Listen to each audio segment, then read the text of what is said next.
I think as I've gotten older, I've realized how much greater of an accomplishment representing your country at a high level is.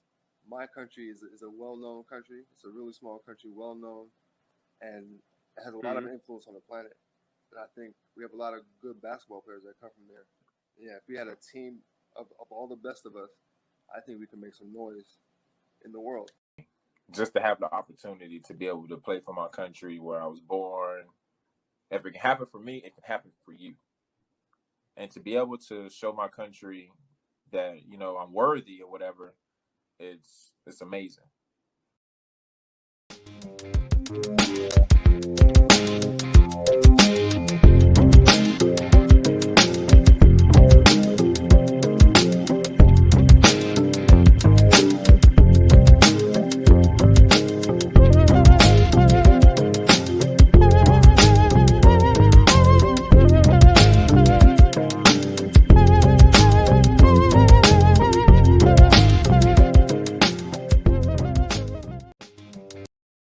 Welcome back. This is the Jamaica Basketball Project and another edition. And thanks for joining me today. Hope you're doing it on the live stream. And if you're watching on a recorded version of this later, appreciate it very much. Just a reminder of what we're doing. We're just trying to introduce the Jamaica basketball program to the world and announce our presence to everyone within earshot, and kind of let you know what we're doing and what we're all about.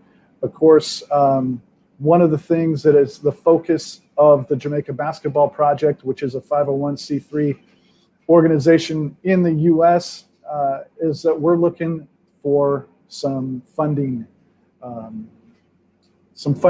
routes, I guess, if you will, because we have a goal of making the Paris 2024 Olympics, and we can't do it without the help of many. And we want you to get on board and join our team. We started doing these live streams right kind of when the pandemic stuff hit, and we've had an opportunity to talk to a number of really cool people and people with great backgrounds, both in basketball and outside of basketball. And when I first started doing this, as I mentioned, I wanted to create awareness for what our program is and what it's all about. And in doing so, I kind of wanted to highlight not just people that were interested in basketball. And I've said this before, if you have an interest in basketball, then this project might be something for you. If you have an interest in Jamaica, if you spent your honeymoon there, if your parents were from Jamaica, if you like the Jamaica bobsled team or love watching Usain Bolt or whatever that connection is, then this project might be for you. Or if you're a person that can appreciate what giving can do and what athletics can do to lift communities up and individuals, then this project might be for you as well. So in the search of finding compelling people to talk to, I'm looking for greatness. And that is the case today as well. So I've been making him wait backstage for far too long now. I'm going to welcome him in right now, but with a brief introduction. Icah Wilmot is part of let's call it the first family of Jamaican surfing. He's also Jamaica's first professional surfer. I'm going to welcome him in now. Icah, how you doing, man? Yeah, man, I'm good. How are you guys? Good. You're in Bull Bay, right? Yeah. Okay. And how are things in Kingston? It's like 40 degrees here in Seattle right now. I'm freezing. I'm wishing I was hanging out with you guys. Yeah, it was quite warm today, Not much wind lately. It's been a little bit of wind, but like some nice. Sorry, I've got. Okay. Sorry, I my don't know friend. what that was. That was me. Sorry about Okay, that. cool. I've got. Yeah, but I'll tell you just real quick. There was a big storm that came through Seattle, and it blew a tree on my house. Oh, and so I've wow. got guys outside right now working on your house off my wow. my house, and the door just opened. So I apologize, but okay, but yeah, it's nice. It's nice down in Jamaica, and you're in Bull Bay. Do you know my guy Ronnie who lives in Bull Bay, the Rasta guy that makes kites? Yeah, he lives right around the street from me, like Oh, really? 5 minutes walk on the beach. Oh, is that We right? surf, yeah, we surf right behind his house there. It's a Oh, surf okay. spot we call El Spot. Okay. Cool. Yeah. Yeah. So Ronnie, I've been doing basketball camps in Kingston for 20 Mhm. years, and we have a coaches party at the end of every week of camp at Ronnie's Okay. place. Cool. Yeah. He's super cool, and he's got the great spread. What a great spot he's got there. Yeah, it's wonderful. And like lately, I don't know when last you've been there, but he fixed it up a bit more and put like the deck on the front by the ocean. It's like raised it up and there's like a big like wooden deck that sticks out over the beach Yeah. and like some shades on the sides, and it's like really nice, a really cool spot to hang out for the sunsets and just Yeah. even to watch the guys surf. Yeah. It's really Yeah. nice. Cool. So when we come back, hopefully, fingers crossed, this summer for camp, Yeah. you'll have to come out for our coaches party. Say hi. Yeah, man. For Yeah. sure. For Yeah. sure. Hey, how did you get involved in surfing? I've read a little bit about it, but why don't, in your own words, like tell me about how you got involved with it. Well, I learned from my dad. Yeah. He taught all of his kids because he learned surfing from a guy called Terrence Machette, who was camping out on the beach back in like the late 60s and early 70s. He was camping out on the beach right here behind my house. And one day my dad and his friends saw him like in a sleeping bag on the beach with some surfboards and went up to him and was like, "Hey, sir, could we, Yeah. borrow one of your boards?" And he was like, "Yeah, go for it." And then when he saw that like my dad was like naturally talented, like rode a board without fins, he like actually caught the wave and stood up and it spun off and he fell. And he was like, "Oh, this kid is really good." So he taught my dad how to surf, and then over the years they just became really good friends. And then my dad taught us how to surf afterwards as we Yeah. got older. Yeah. So So that's how why I old got were into you? it. How old were you when you first stood up and were able to ride your I own wave? I don't know. I can't remember So when I young. started surfing. Yeah, we grew up here on the beach, and my dad always had boards, so there were always surfboards in the yard, so we would always be out there just messing around on the waves and just riding them into the beach and wrecking all the boards. But I know that when I was probably about 9, I think, was when me and my brothers really like started pushing each other to like really get good. But we've been Yeah. surfing from way before that. So I'd say maybe since I was probably about 6 or 7, maybe. Yeah. So I'm a little embarrassed that I don't know this, but I'm learning things about Jamaica as I become more entrenched in the program and whatnot. I'm told your dad is a pretty famous musician. Yeah. Yeah. Yeah, Give me a little bit of that background. Billy, right? yeah, his name is Billy. Well, his performing name is Billy Mystic. Yeah. He is a lead singer of a band called the Mystic Revealers. They used to be really popular back in the 90s and like would tour Europe and tour America, and like they would always be doing huge shows. I think they did like 7 albums, I think. Yeah. And they actually just released their latest album this past October, the 10th cool. of October, which is on my grandfather's birthday, my late grandfather's birthday. So my father's birthday. Yeah. So he just released a new album after like 15 years of not doing any music. He finally, got back on the wagon and got it going again. Yeah. That's cool. And I saw some Instagram pictures with you with a guitar in your hand. Yeah, I play bass guitar. Me and my brothers, we play music together, and then I also play with a singer friend of ours called Micah Shamaya. He's a reggae artist, and I went on tour with him a couple times, and yeah, it's music. It's in our blood. It's in our culture. So it's hard to stay away from it. And growing up around my father, rehearsing every day, right out here in the yard, and just kind of once I got a little bit older, I was like maybe 9 or 10. Yeah. My dad gave me a bass guitar for my birthday, and he gave my brother a electric guitar, and then gave my other brother a keyboard. And it was like, yeah, that's birthday presents. And then we started playing music together, and that's how we kind of got really into it. And we started our little band, and it's led to quite a few fun experiences. Yeah, no, that's great, man. So then during this whole craziness of the pandemic, you guys were doing some live streaming, weren't you? Some music stuff. Yeah. Where was that from? Was that from your place? Right here in our place. Yeah.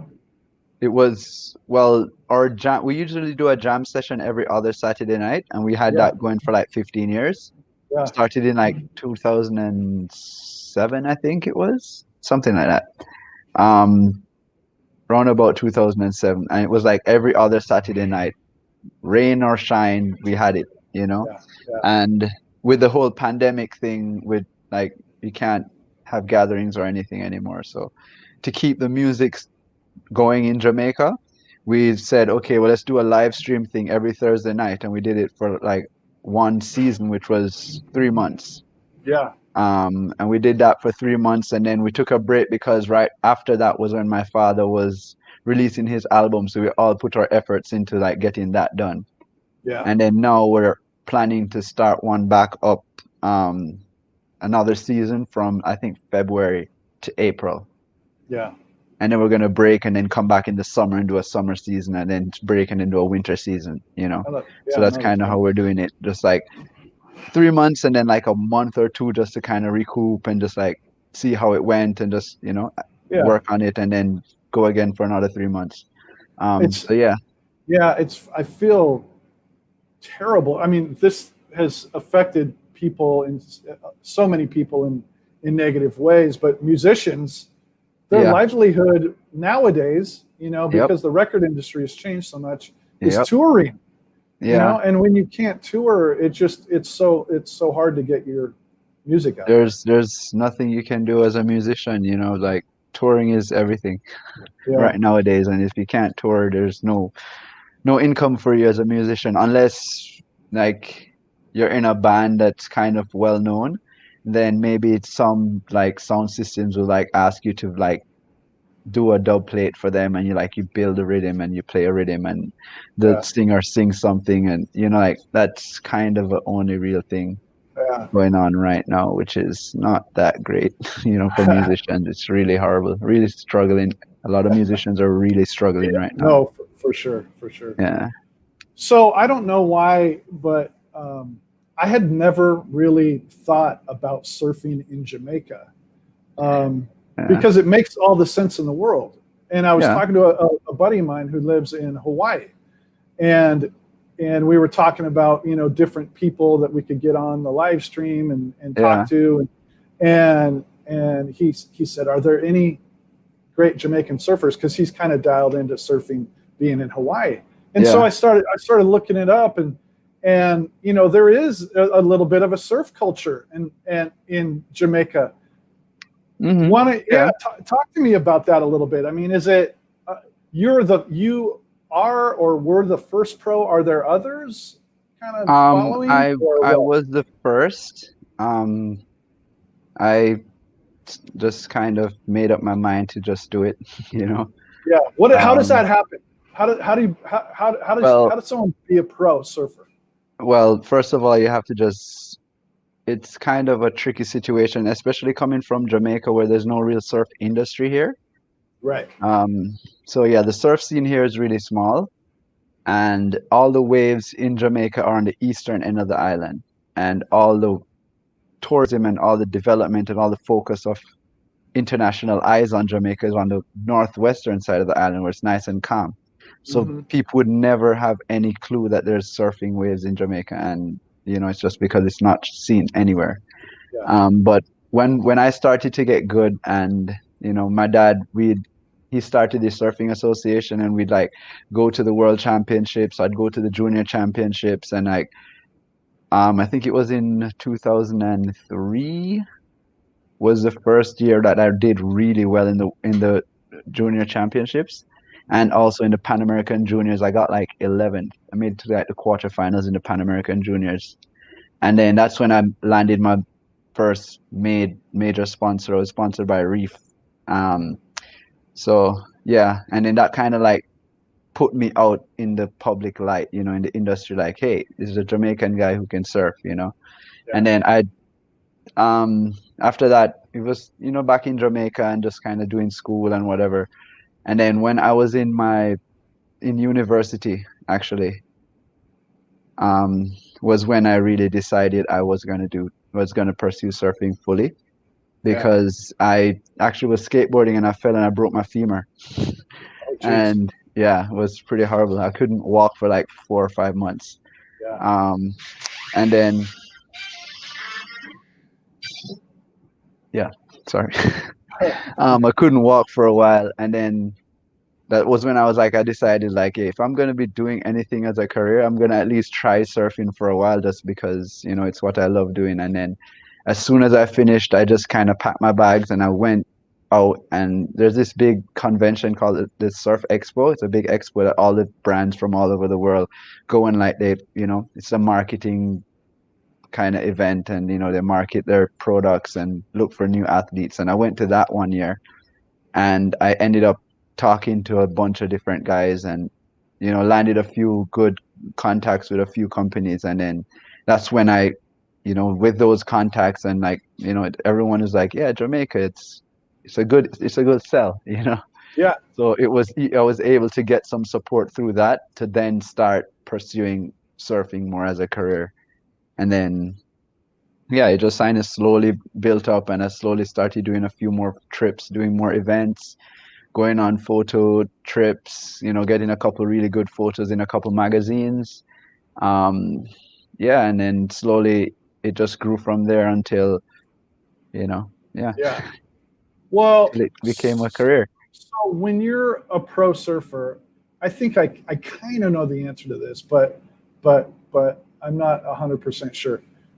Obviously, you have to do well in competitions in order to grow your career. Some But people, yeah, well, but that's what I was going to say. I mean, there's also, yeah, and you touched on it. There's got to be like kind of a marketing part to it too. If you're yeah, marketable, yeah, sponsors want to get behind you. At yeah. some point, you may not have to win or be in the top of every single tournament, but as long as you're competing and you're marketable, then you can kind of keep a career going. Am I right about that? Or Um, Nowadays it's even different than that too. Like originally you had to be competing because the industry was really focused on that picture was from a trip I went to Haiti, actually. oh, But anyways, yeah. The industry was like really focused on competition because it was so small at the time. Surfing was not like a big, huge international sport like football or, you know, mhm. those kind of sports. So it's like it was really event focused, like results focused. So in order to do surfing as a career, you had to be doing events and doing well in events. And then the companies that you would get sponsored by would have you on a contract where they'd be paying you a salary every month and covering all your travel. And as long as you keep, your requirements would be like, okay, you're going to compete in this many events a year. You're going to be available for these many photo shoots and whatever trips they have planned. And as long as you keep your ranking really high and keep your image really good, then once you have a good reputation, they'll be like, all right, we'll keep your contract going on. But nowadays, it's a lot different because the industry is opening up a lot more now, where there are people who have really good styles of surfing. They just look like pleasing to watch surfing, and maybe Yeah, not doing the biggest tricks where they won't be winning events, but they're just looking like really smooth, really fluid surfing, and just like a pleasure to watch as opposed to winning events.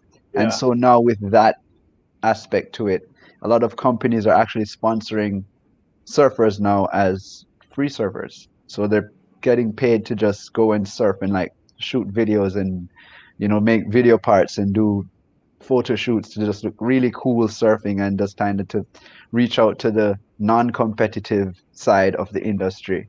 So all yeah, the people who aren't really into competing and they just want to surf for the love of it, now they have a role model that surfs for the love of it and is really big and being pushed internationally. So like yeah, when I started surfing, I did the whole competition thing, and I was traveling, competing like 3 events a month, just like going from country to country every month, just moving around. And then Now my younger brother Iva, he is signed with a company called Rourke, and he's a sponsored style free surfer. Oh, So he cool. doesn't compete. Like he's Oh, just a really cool image. He yeah. is really artistic. He does really good art. He makes really good music. He surfs really fluid and smooth. It's like really pleasing to watch. And it's just like they like his persona. Yeah. His who he is, what he does. It's just really interesting, and like it just matches with the brand, what the brand is pushing.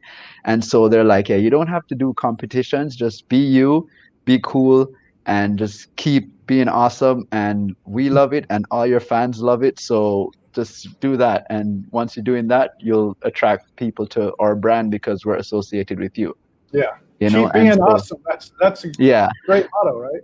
yeah. So that's like the new school kind of sponsorship Yeah. like option as well. So it's not just competing, it's also like, you could just be a really cool surfer and just have a really good vibe. Yeah. And that could make a career for you as well. Well, I'm listening to you talk, and I'm getting a million questions going through my head, and I should be taking notes because I'm going to forget them all. But Yeah. so as far as I'm a neophyte to the surfing world. So Yeah. As far as a competition goes, Yeah. what are you getting judged? Are you getting judged on your style, or are you getting judged on how huge the wave is, or how well you ride it? Like, there's some subjectivity in the judging, right? Yeah. It's subjective, yes. And that's why you have multiple judges. Like some events you'll have like a judging panel of 5 judges just so it kind of balances out. Yeah. But generally you go out for like maybe 20 minutes roundabout, and you're allowed a maximum of 10 roundabout 10 12 waves depending on how consistent the waves are coming in and how many people are surfing in that heat. Yeah. You go in heats, say like 2 to 4 people at a time, and then you're allowed 10 waves, and you get scored on. You get your top 2 give you your total to then compete to get the rankings for the heat. And each wave you're scored on the length of the ride, the number of maneuvers you do, how critical of a maneuver each of those are, and where on the wave you perform those maneuvers. Mm-hmm. So like doing a turn right where the wave is curling is going to get you more points than doing it way out, pass out on the shoulder where it's kind of more flat, So then more vertical maneuvers, and how much water gets like displaced when you do your turns. If you do a really powerful turn and the water's like shoots off the back of the board, you get more points because it's power. Yeah. And how much speed you keep, how much power you have, and then how well you connect your turns one to the other. So And then also there's always the aspect of innovative maneuvers. So if you can do like aerials or 360s or flips or anything, it would get scored higher than just a turn, So if a guy invents a new maneuver, yeah. does he need to let the judges know ahead of time, I'm going to try this, I'm going to do this, so they recognize when it's happening? Or if they see something new, they'll just decide reward you they reward you on the spot. Because surfing, when you go out for 20 minutes, it's not like everyone's catching the same wave. Every wave is different. Mm-hmm. So it's like it's also a big gamble in what waves you catch. Because when the waves come in, they come in sets, and there'll be like maybe 6 or 8 waves, and you can be like, okay, I'm gonna catch this one, doesn't look so good, I'm gonna catch a second one, and you catch a second one, and it just happens to go for a bit and then shuts down, and you get to do like maybe 2 turns, and then the third one goes like 5 times as long as the one you got. Yeah. So then this person on the third one will get like 10 turns where you only got like 2. Well, And then also depending on the wave, his wave could be standing up a lot more vertical, so his turns would be more critical, and your turns are the waves more flat, so it's like more laid back, slower turns. So then that's also a big part of it too, So it's all a big gamble, and you just pick the best wave you can and just work with what you got. Well, when you're picking waves, how much of it is luck and how much of it is experience to know that I'm going to let this one pass and I can see something out there that's coming that's going to be better? Or is it just kind of luck of the draw of where you are and It's a bit of both. You can never know exactly what's going to happen with a wave before it breaks. Even while it's breaking and you're riding, you can think, oh, that part down there looks like it's going to do that, and by the time you get to that section, it does something else. You know, so it's a bit of luck, but it's also a lot of like analyzing the waves and just like knowing what happens. Because, for example, if I go to an event and I'm going to go surf at 8 o'clock, like my heat's scheduled at 8, and I'll be checking the tide, and it's like, okay, it's going to be low tide when I'm supposed to be in the water. So I'd go to the spot on low tide and I'd surf it on low tide to see how the waves break in that tide and that wind direction. And then like when the waves are coming in, you can be like, okay, when the sets come in, there's 4 waves, and the second and third ones are the better ones, you know, just because you've been out there surfing all morning. So when you go out in your heat now in the competition, you will know that the second and third waves are the best waves.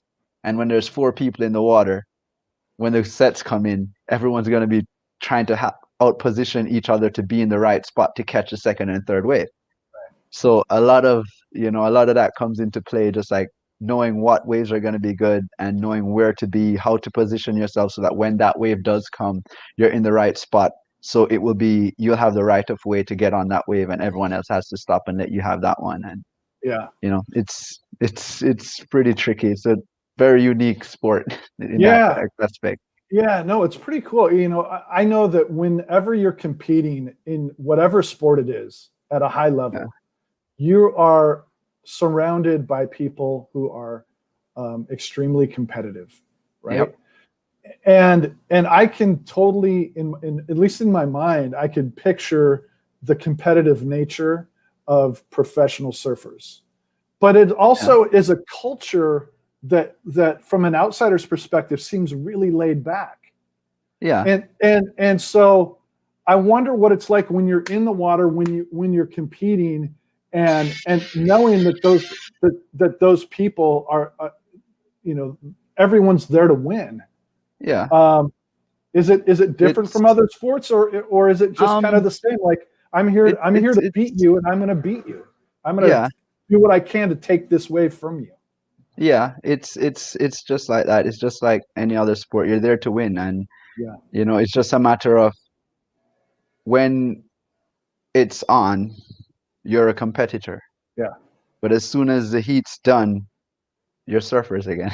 You know, you're cool, chill, mellow, just having fun, like laid back, just like everyone else is.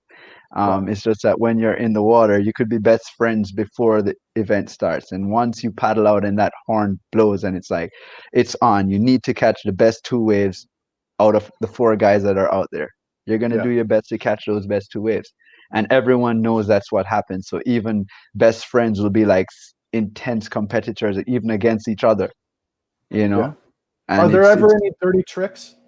Yeah, people pull tricks a lot. Like what? Nowadays it's not so frequent anymore, because they've adjusted a lot of the rules of the game to like allow for less hassling, less like blocking. So for example, like if a wave is coming in and like I'm trying to be in position for this wave and I'm sitting right in the middle here, the person who's closest to where the wave is going to start breaking, it's their wave, right?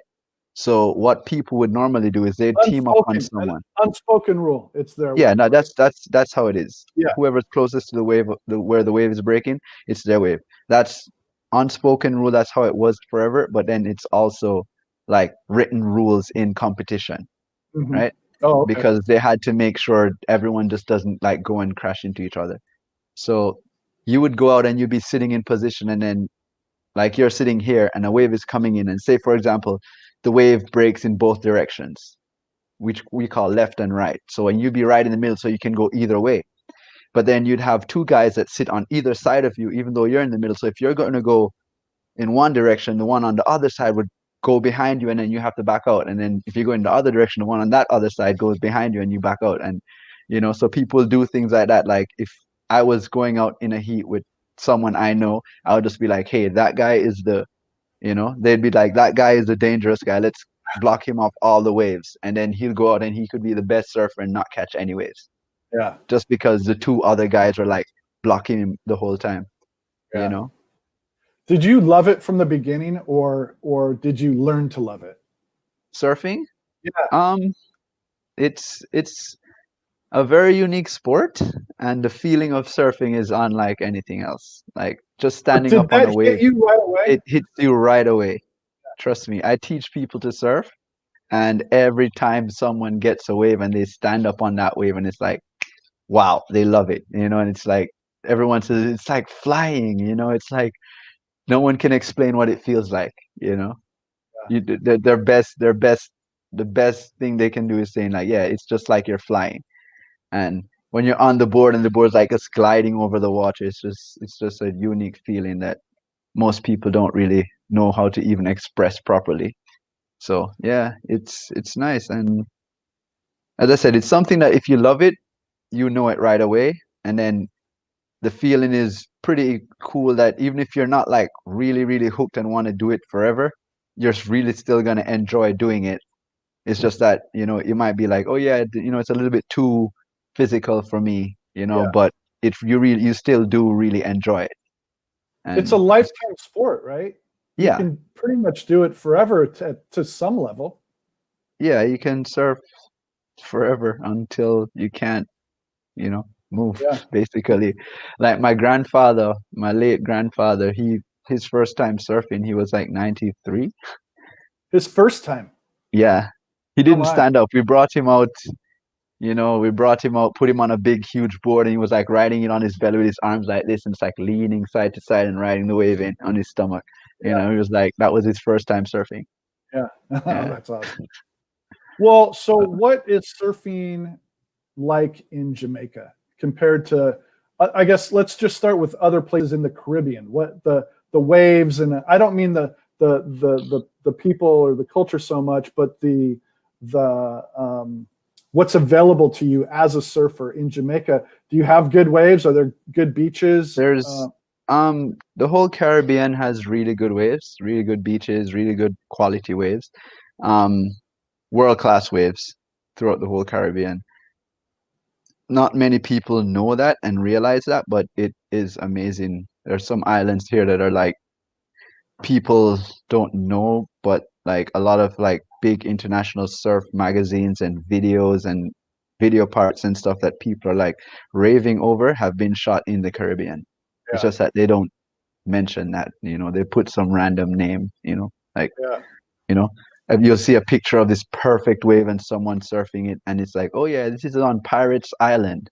You know, it's like there's no island called Pirates Island, and you look the whole map of the world, and there's no Pirates Island, you know, or Yeah. Right. something like that, just to keep it cool and keep it quiet, because a lot of the communities here, because the islands are so small, and even though the waves are really good, but if 200 tourists come down to one surf spot, then it's going to be so crowded that no one's going to be able to catch a wave for Yeah. themselves. Yeah. So that's kind of the downside of having really good waves on small islands, because it can only handle so much people, you know. Mhm. Yeah. But there's really good waves. Like almost all the islands in the Caribbean get really, really good waves. Could I've, Jamaica I've have a tournament? If could they have we used to. We had our international surf event every July. We had it for like 13 years. We had it since 2007, I think was the first year. And we ran it all the way until, well, last year we didn't have it because COVID. Yeah. Well, Right. not COVID, but because my parents' house burnt down. And that was Okay. like right when we were about to start planning for it. Their house burnt down. And we're like, okay, we have to get that first priority.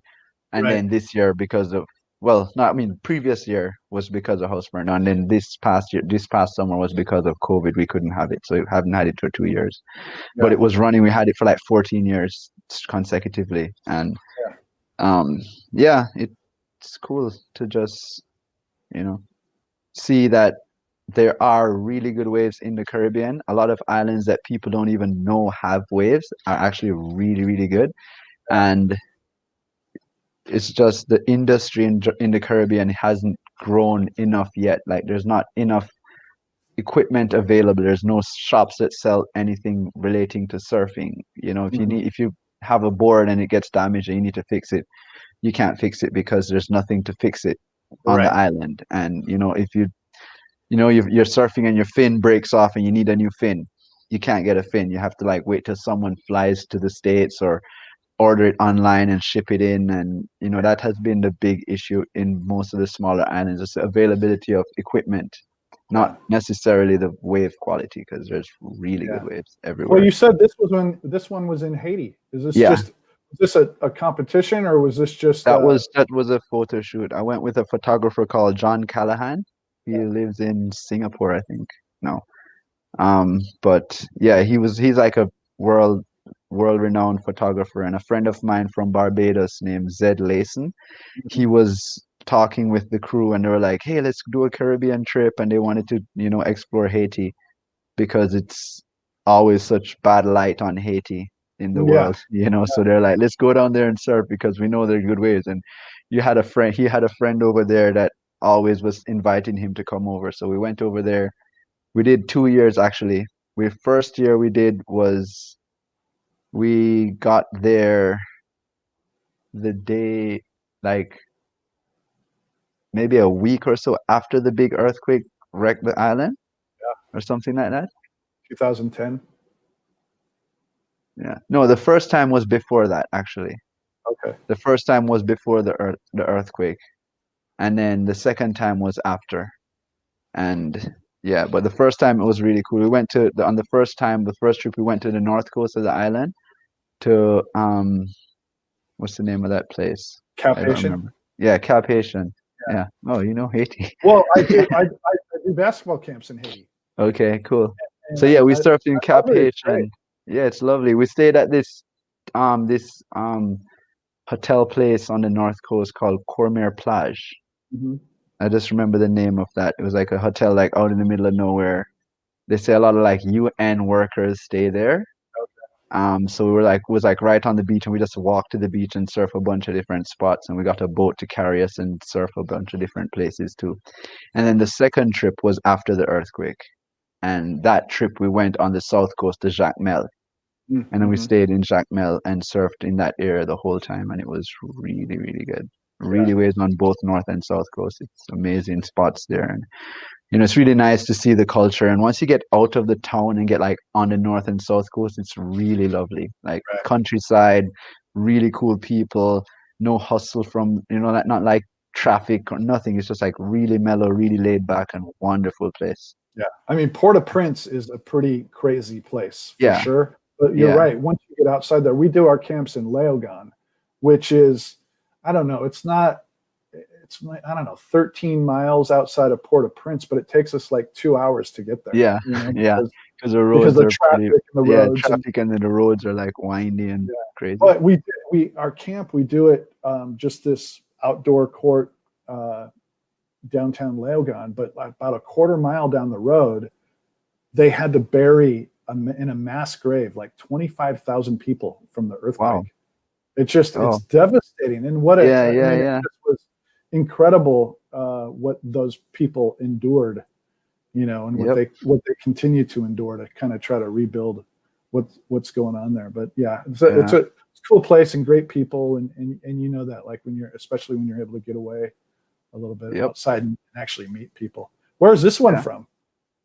That one is from, I think that's in the Virgin Islands. Yeah, that one's in the Virgin Islands. What's your favorite spot in the Caribbean to surf? That's a tough one. I'm choosing my favorite child. It would be more like what favorite spot in what islands. There's so many good waves here in the Caribbean. I mean, there's a wave in Tobago called Mount Irving. It's like a super long wave, and when it's really good, it's like really big and just perfect. Like you can surf for like I would think like a quarter mile. I'm not sure how long it really is, but you can surf for a really long ride. And it's like perfect, just running all the way down. Has barrels and just has like really steep and like really fun all the way down. In Jamaica, there's this spot that we don't really surf very often. It's called Iron Pot. It's a big. It doesn't break unless the waves are pretty solid, pretty big, Mhm. and then it breaks in front of some really really shallow reef, but it's really powerful and really nice wave. Like Where's that? it's in White Horses, just St. Thomas, like about maybe 20 minutes east from Bull Bay. Oh, okay. Okay. Um, I'm not sure if you know on that end. Not so much, no. Okay. 20 Well, minutes east? yeah, 20 minutes, 25 minutes going east from here. Okay. Yeah. So, yeah, before you get to, I've been over there before, but I didn't go that way. I okay, kind of went you north and over. drove around. Yeah. Yeah. But yeah, so it's like closer to, it's just as you pass the salt ponds, the two salt ponds in St. Thomas. It's just like as you pass there off like where there's like cliffs on the beach. Yeah. It's like a reef that breaks out in the middle of the water out there, and it's Okay. really good.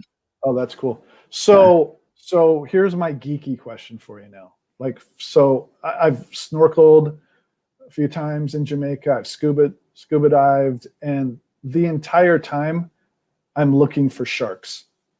Like, do you ever get worried when you're in? Does that not even ever cross your mind? No, the sharks. Don't you think? You yeah. teach. I'm sure people are kind of concerned about like what's in the water underneath me. Yeah, Do but they I ever mean, talk about that? sharks. The thing is, sharks don't really like rough seas. So if like the waves are breaking and it's like crashing and stirring up the water, you don't usually have many big fish that come into that area. Yeah. And like unless there's like a whole lot of fish around, then you don't really have bigger fish because the bigger fish eat the smaller fish. Sharks don't eat people, they eat fish.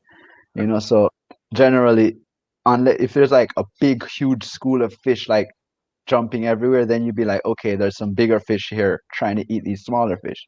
But generally you don't have sharks. And even in the Caribbean, the sharks that we do get, they aren't like those 20-foot ones that will like kill you. And I always just say like my thing to just keep me cool in the water is that sharks don't eat black people. So that's just kind of my thing. I was like, yeah, I'm cool. There's I've never seen a news report where a shark had a bit a black guy. So I'm just like, yeah, I'll be fine. I'm the only black guy in the water right now, so I'm probably gonna eat somebody else if something happens. Have you ever been in such big water that it scared you? Such what? Big water, huge waves, or yeah. But I mean, with surfing big waves, it's something that you work your way up to. Yeah. You don't just go out there with, you kind of start small, and then as you get better, you push your limits and like go on bigger waves, and then like when there are hurricanes, we surf out here down here, and I mean, I've been out in like 25-foot waves, like I don't even know how big. Been out in waves that you go out and you surf and the waves just keep getting bigger and bigger until you can't actually make it back out. Like you ride a wave and you're trying to get back out and you can't. It's so big and powerful you can't actually make it out again. And then so you're like, all right, call it a day, and you come in. But I have had a couple experiences in big waves that kind of shake you up a little bit. But it's you just have to make sure that you're fit enough and you just don't panic. Because once you panic, you start hyperventilating, and then you can't catch a good breath, and then that's when you freak out and you feel like something's gonna happen. So you have to just like stay really calm. Even the big ones, like the longest a wave would probably hold you under for is like 15 seconds. So once you stay calm and you take a deep breath, you can go under. The wave will shake you up a lot and lets you go in 10, 15 seconds. You come back up.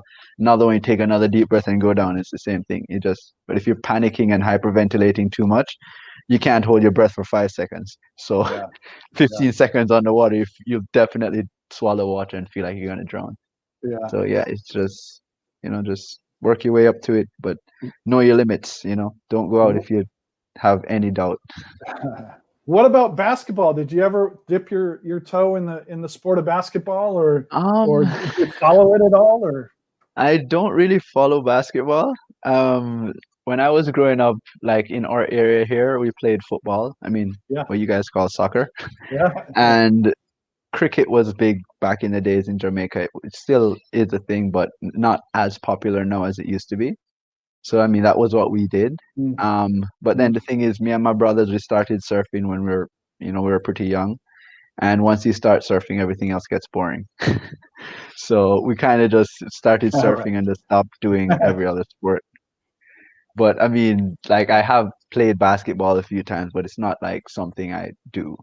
It's not Yeah. it's not as popular in Jamaica when I was growing up as football. So, Yeah. there Well, were basketball courts. we're gonna turn you into a Jamaica basketball fan. When we make it to the Olympics, you're gonna Yeah. Well, be in my front of your aim is TV my watching. aim is making the Olympics. Well, hopefully this Olympics, we'll see. Yeah. There's Cool. still a shot. There's still a shot that I have to do really well in the World Championships in May. And if Yeah. I do really well in that, then I could make the Olympics. Oh, how So awesome. that's what me and the rest of the guys on the team are training for right now, to just Yeah. get that out of the way and hopefully make the Olympics and be on the first ever time surfing is in the Olympics. Well, tell me about that a little bit. I'm moving this because my picture is so dark. I can't figure out why. But tell me about that a little bit. It's How gonna cool? be No, just tell me about like the thought of competing in the Olympics. Yeah, I'm saying it's gonna be really cool because it's the first time. It's not just like, oh yeah, it's just the Olympics. Like the first ever time surfing is in the Olympics. Mm. If to achieve that would be, you know, you'd be happy for the rest of your life, basically. Yeah. Just being able to represent your country. I mean, I've represented the Jamaica at the World Championships, at the World Junior Championships, at the Pan American Championships since 2002. I've been doing that like almost every year, every other year. I've been making the team. I missed a couple years due to injury and stuff like that, but most of the times, me and my brothers and a couple of the other guys, like Shama Beckford, Garen Price, Akeem Phillips, Shane Simmons, like you have some of those guys who are really like world class surfers, and we're always like pushing each other to do really well. And we go to those games and we usually do pretty well. Yeah. But then the Olympics is like it's a whole like few other tiers higher than the World Championships. It's like that's the ultimate event to participate in. It's like the Yeah. ultimate in any sport is the Olympics. So like that would be like a feat that would probably never be outdone, you know? Yeah. And yeah, just to be able to act also then to be able to share the international stage with all the other sports as well, not just going to the World Surfing Games, but going to the Olympics where you're there with all the athletics, you're there with the basketball teams, you're there with the football teams, you're there with the rowing, like everything, like all the best athletes in the world in every sport will be at that event, and just to be a part of that event would be, Yeah.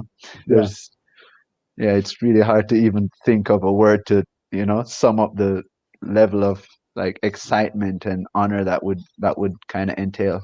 Yeah. So And that's yeah, what's so cool about the Olympics and that kind of the Olympic movement is that you get to witness great competition that maybe you wouldn't get to see otherwise. But these are yeah, people that are at the top of their game. Basketball is like it's easily accessible by yeah, everyone everywhere, right? yep, But your sport doesn't have the same access to people and it's the same sort of following. But when you're watching an Olympic competition, it's the best in of that the sport. best. Yep. Yep, And that's something that I'm attracted. I was talking to a friend yesterday about a different sport that I don't spend a lot of time watching, but I love it at a high level of competition. yeah. And the thing which I get to appreciate, even sports like basketball and football and stuff that's really accessible to everyone everywhere. Yeah. The thing with that is to then be in the top most elite group it takes so much more like skill and commitment, because it's not like you're in a sport that, okay, there's only 10,000 people doing it in your country. To make the top 100 is easy. If there's Yeah. 10 million people doing it, to make the top 100 is like, it's Yeah. that alone is such a great achievement. So then to be like, okay, I'm the number 1 and 2 and 3 in the country, and then to then go to the Olympics and like, okay, the Olympics only allows the top 20 or so in the world to compete, and then to make that top 20 in the world, like, even if it's chess, it's Yeah. not a physical sport, but just like the ability you have to be like the best in the world is, No, that's like, yeah, I agree 100%. I love watching people compete at the highest level. at anything, and it's, I mean, even sports that I'm not a fan of, like I wouldn't watch them normally. If they're on the Olympics, I'd check them out. Well, it's It's just, funny. I was down in Jamaica. This was a couple of years ago, and I was watching the news, and there was a huge dominoes competition going yeah, on that they covered on the news. And these guys, I mean, they were busting tables, and Yeah. and I mean, it was intense. Just yep, the dominoes competition. yeah, You know, yeah. Dominoes is a pretty intense game sometimes. It's really I mean, it takes a lot of knowing, a lot of like a lot of planning, a lot of like estimating and calculating with the game, because there's only so many dominoes, and when you get in your hand, you have to like then strategize, like, okay, I'm going to start with this, and then depending on how everyone else plays, you'll be like, okay, when that's out, that's still there, and that hasn't been played yet, and if I play this, then that someone might play that, and then that and that, and it's like you have all these alternate possibilities that you're calculating in your head.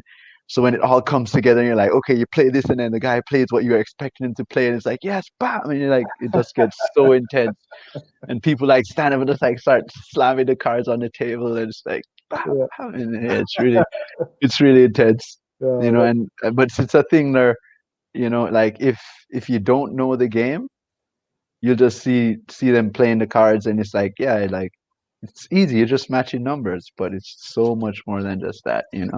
just like, any sport that you, or any game that you really, get into in a really like intense way, it's going to be way more than what it seems, and all the strategies and everything is going to be intense. Well, that's cool. I appreciate you doing this with me today. I And don't want to keep you all night long. I do want you to, before you go though, tell me a little bit about how people can. I know you guys have a foundation. You've got the surf school going on. yeah, Just tell people how they can be a part of that. I know you got a skateboarding foundation too. Is that right? we would have a skateboarding foundation, but that's more, I'm not really so big on the skateboarding. Yeah. I broke my leg and broke my wrist skateboarding when I Yeah. was younger, so I Enough of kind that. of keep away from that. Yeah, I'm getting too old for broken bones. It take Yeah. longer to heal. Yeah. But yeah, the skateboarding scene is getting pretty big, because they just built a skate park right down the road from my house. Yeah. It's called the Freedom Skate Park. Mhm. It's the first like full on skate park like that level in Jamaica. And it's And giving kids alternatives, right? I mean, yeah, that's it's kind of giving the kids idea. alternatives, because in Jamaica there's not that many options for kids to like, keep themselves in a productive activity, Mm-hmm. especially in areas like poorer communities, like here, like in Bull Bay, it's a fishing community, and the community is growing a lot because people are moving here because it's closer to town, and it's easier transport, like easier commute to and from Kingston. Yeah. But at the same time, it's not a lot of opportunities for like development of like personal development here. Mm-hmm. So that project that they're doing, I'm actually working on that project too. I'm running the homework program there. Oh, cool. Yeah, so it's like they teach kids, they have a program called EduSkate, where they teach you how to skate and teach you life skills, and then I do the homework program there.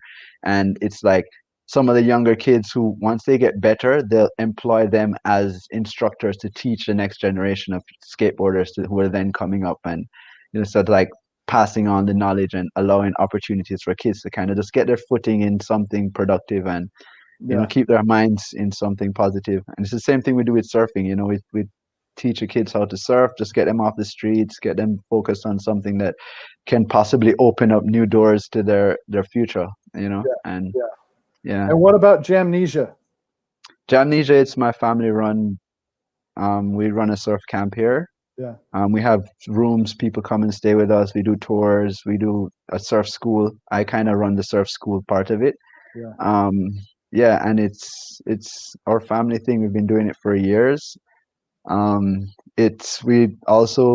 family, we have a foundation that we just started up a couple of years ago called the Better Way Foundation, and it's like a non-profit foundation that we do all of these projects to just kind of help the community around us and just like inspire the kids and just do whatever we can to help promote, as the name says, a better way, give everyone else a better way of life as much as we can in any small ways we can, like, for example, like one thing that we did when Corona just kind of started flaring up and everyone's like, oh yeah, sanitization is a big thing. And people are like, yeah, but you have to keep your hands clean and whatever. What we did, we got these big, like these drums that they sell oil in, and we like bought little taps and we installed them and just like cleaned them out, made these hand washing stations and just like deployed them all over the community so people could always have access to, like, no matter where you are in the community, you can always just like, oh, I feel, wash hands, keeping yourself clean and sanitized the whole time, and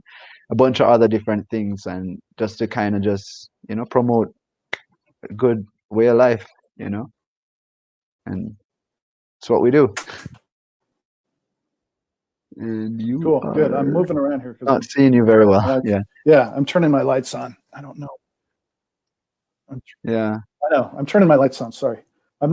Man. I normally do this when it's dark outside, and so it was light, and I forgot to turn the lights on in the house. So anyway, I don't know. Well, that's cool. So thanks for doing this. Appreciate it. I wish you luck in May, and I hope. Are you going to be able to?